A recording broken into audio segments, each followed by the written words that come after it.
ఇలాంటి ఘటన చాలా క్లియర్గా దర్యాప్తు అయితే జరుగుతుంది. మరి ఇంకా విషయాలు అయితే తెలియరాలేదు. ఏదైనా టెక్నికల్గా ఇష్యూ ఉందా లేదా అంటే సమాచారం లోపం ఉందా, మరి టేకాఫ్కు అయిన క్షణాల్లోనే ఇలా కుప్పకూలడం ఏంటి అనే దానిపైన ఉంది. మరి ఇలాంటి విమానాలు అంటే ప్రైవేట్ విమానాలు కావచ్చు, చాలా విమానాలు కొన్ని సమస్యలు జరిగాయి. కానీ ఈ బోయింగ్ సంబంధించినటువంటి ఈ విమానం, ఇలాంటి విమానంకు ప్రపంచంలో మొదటిసారి ఇలాంటి ప్రమాదం జరగడం, మరి దీనిపైన కొంత అనుమానాలు ఉన్నాయి. మరి ప్రధాన కారణాలు అయితే వెతుకుతున్నారు.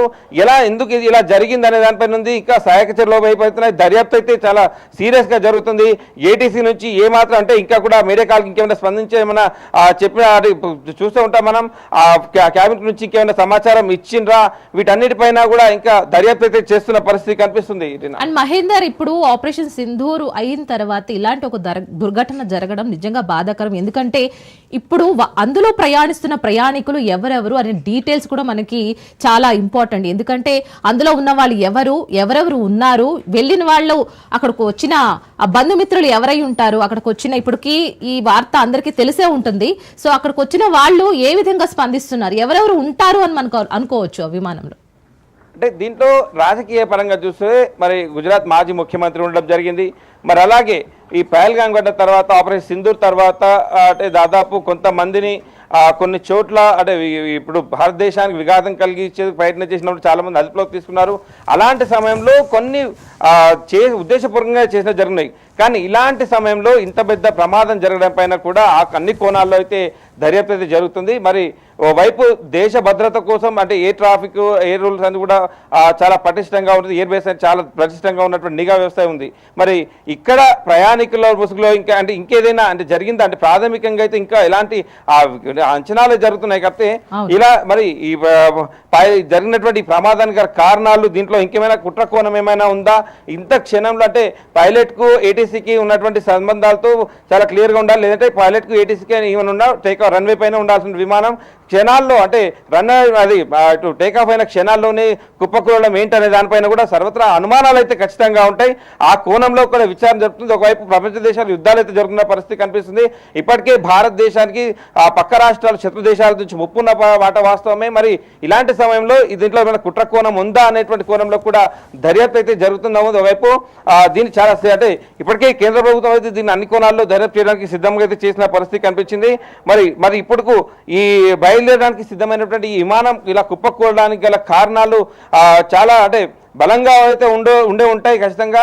మరి కాల్కు ఏటీసీకి సంబంధాలు తెగిపోవడం ఏంటి, టేకాఫ్ అయిన క్షణాల్లోనే కింద పడడం ఏంటి, వీటన్నిటిపై ఇంకెక్కడైనా వాతావరణం బాగాలేక ఇంకెక్కడైనా మధ్యలో ఆగిపోయిందా, లేకపోతే ఇంకెక్కడైనా వేరే ఏటీసీకి నియర్ బై అంటే అహ్మదాబాద్ నుంచి బయలుదేరుతుందంటే దాదాపు ఉత్తర భారతదేశం వెళ్తుంది. ఇక్కడ మధ్యలో ఇంకా సాంకేతిక పరిస్థితులు ఏమైనా ఇబ్బంది ఉంటాయి.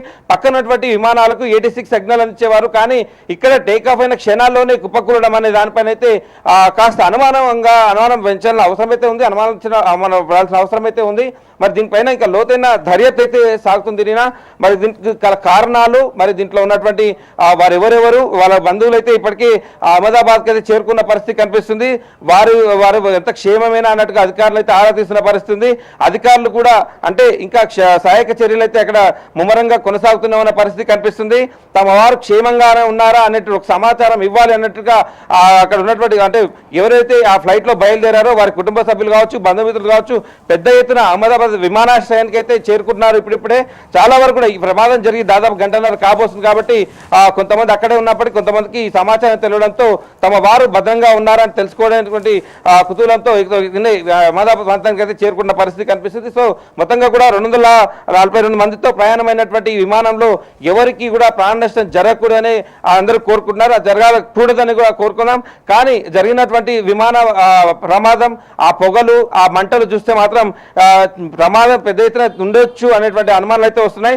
ఇంకా సహాయక చర్యలు అయితే ముమ్మరంగా కొనసాగుతున్నాయి. దీనికి గల కారణాలు మాత్రం ఇంకా అధికారికంగా వెలువడలేని పరిస్థితి ఉంది.